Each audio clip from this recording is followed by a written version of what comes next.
গুরুদেব, আমার একটা প্রশ্ন আছে যেটা আজকাল অনেক মানুষের জীবনের গভীর যন্ত্রণার কারণ। অনেক সময় পরিবারের চাপ, সমাজের ভয় বা পরিস্থিতির কাছে হার মেনে মানুষ এমন একজনকে বিয়ে করে যাকে সে মন থেকে চায়নি।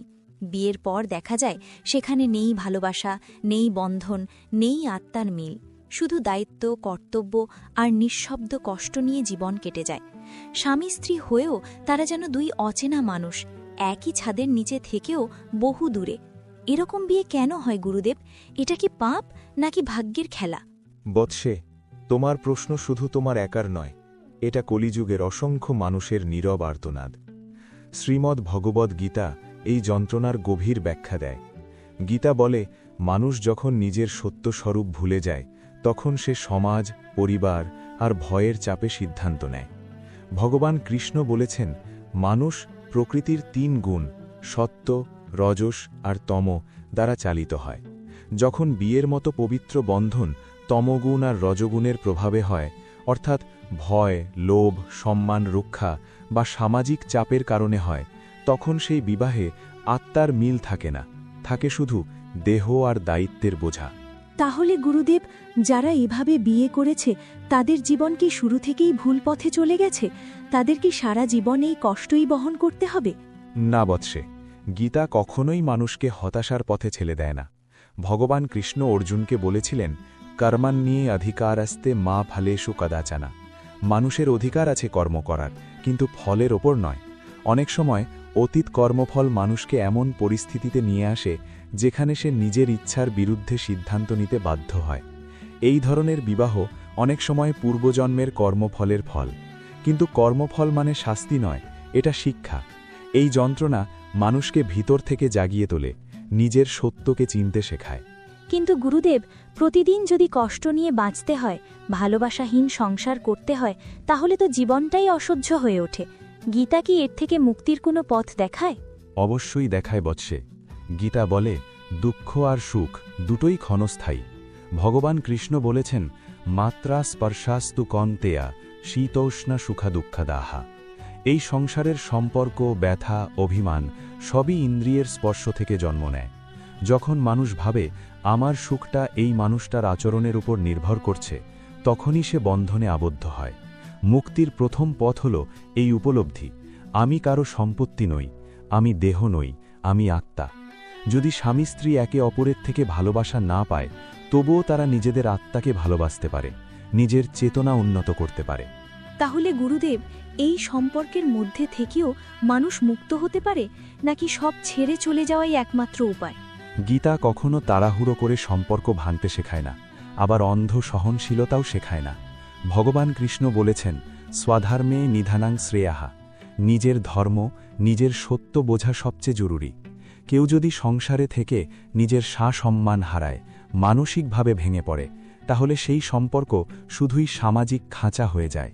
মুক্তি মানে শুধু শারীরিক বিচ্ছেদ নয়, মুক্তি মানে মানসিক আসক্তি থেকে বেরিয়ে আসা। একই ঘরে থেকেও মানুষ মুক্ত হতে পারে, আবার আলাদা হয়েও বন্ধনে আটকে থাকতে পারে। তাহলে গুরুদেব, এই ধরনের বিবাহে থাকা মানুষগুলো কিভাবে বাঁচবে? তাদের দৈনন্দিন জীবনের পথ কি হওয়া উচিত? তাদের প্রথম কাজ হল প্রত্যাশা ছেড়ে দেওয়া। গীতা বলে, যে মানুষ ফলের আশা ছাড়ে সে শান্তি পায়। যখন তুমি আশা করো যে বিয়ে মানেই ভালোবাসা পাবেই, তখন কষ্ট বাড়ে। বরং নিজের কর্তব্য করো, সম্মান, মানবিকতা, সীমা বজায় রেখে। কিন্তু নিজের আত্মাকে বন্ধক দিও না। ধ্যান, ভক্তি, জ্ঞান এই 3টি পথ গীতা দেখায়। নিজেকে ঈশ্বরের সঙ্গে যুক্ত করো, কারণ মানুষ সব শূন্যতা পূরণ করতে পারে না। যে ভালোবাসা মানুষ দিতে পারেনি, তা ঈশ্বরের স্মরণ পূরণ করে। তাহলে গুরুদেব, এই যন্ত্রণার মধ্যেই কি কোনো অর্থ লুকিয়ে আছে? হ্যাঁ বৎসে, গীতা বলে, কোনো কষ্টই বৃথা যায় না। এই ধরনের বিবাহ মানুষকে শেখায় ভালোবাসা জোর করে আদায় করা যায় না। সম্পর্ক মানে মালিকানা নয়। এই যন্ত্রণা অনেককে আত্মজ্ঞান দেয়, অহংকার ভাঙে, অন্যের কষ্ট বোঝার ক্ষমতা বাড়ায়। যে মানুষ এই কষ্টকে শত্রু না ভেবে শিক্ষক হিসেবে গ্রহণ করে, সে ধীরে ধীরে মুক্ত হয়। শেষ প্রশ্ন গুরুদেব, এই মুক্তির চূড়ান্ত রূপ কি? চূড়ান্ত মুক্তি হল এই উপলব্ধি, আমি সুখের জন্য কারো উপর নির্ভরশীল নই। ভগবান কৃষ্ণ বলেছেন, যে ব্যক্তি সকল আসক্তি ত্যাগ করে, অহংকার আর মমতা ছাড়ে সে শান্তি লাভ করে। যদি সংসারে ভালোবাসা আসে তা গ্রহণ করো কৃতজ্ঞতায়, না আসলে নিজেকে তুচ্ছ করো না। এই পৃথিবীতে কোনো সম্পর্কই স্থায়ী নয়, শুধু আত্মার যাত্রা স্থায়ী। যে এই সত্য বুঝতে পারে সে বিবাহের যন্ত্রণার মাঝেও অন্তরের শান্তি খুঁজে পায়। এটাই গীতার চূড়ান্ত শিক্ষা। গুরুদেব, আপনার কথা শুনে মনে হচ্ছে মুক্তি শুধু পরিস্থিতি বদলানোর নাম নয়, মনের দৃষ্টিভঙ্গি বদলানোর নাম। কিন্তু বাস্তবে তো এই বিয়ের যন্ত্রণা মানুষকে ভিতর ভিতর মেরে ফেলে।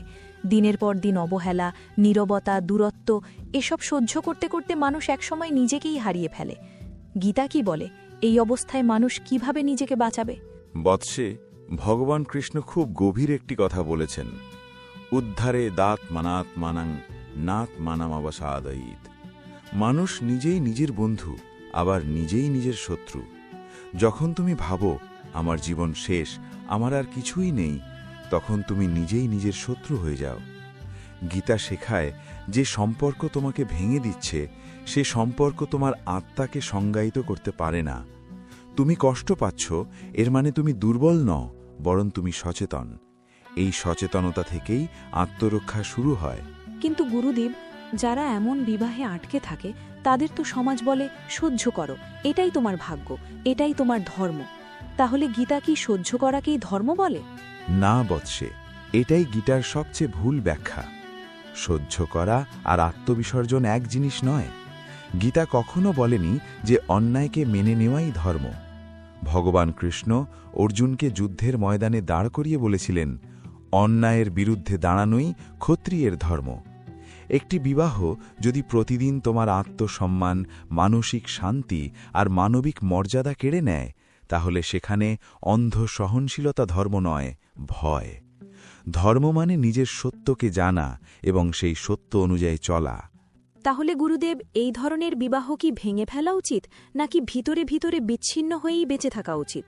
গীতা কোনো একরকম উত্তর দেয় না বৎসে, কারণ প্রতিটি মানুষের কর্মফল আর পরিস্থিতি আলাদা। কেউ কেউ সম্পর্কের ভিতর থেকেই রূপান্তর ঘটাতে পারে, নিজের সীমা ঠিক করে, আসক্তি ছেড়ে দিয়ে। আবার কারো ক্ষেত্রে সেই সম্পর্ক থেকে বেরিয়ে আসাই আত্মরক্ষার পথ। ভগবান কৃষ্ণ বলেছেন, যে কাজ চিত্তকে অশান্ত করে, যা তোমাকে তামগুণের দিকে টেনে নিয়ে যায়, সেই কাজ ত্যাগ করাই শ্রেয়। কিন্তু সিদ্ধান্ত নিতে হবে ভয় থেকে নয়, চেতনা থেকে। গুরুদেব, অনেক সময় এই ধরনের বিয়েতে মানুষ বলে আমরা শুধু সন্তানের জন্য একসাথে আছি। গীতা কি এই বিষয়ে কিছু বলে? বৎসে, সন্তান ঈশ্বরের দান, কিন্তু সন্তান কখনো তোমার আত্মবিনাশের অজুহাত হতে পারে না। গীতা বলে যে বাবা মা নিজেরাই ভিতরে ভেঙে পড়ে, ভালোবাসাহীন আর ভয়ে ভরা জীবন কাটায়, তারা সন্তানকে শান্তি নয়, ভয় আর অসুখী সম্পর্কের শিক্ষা দেয়।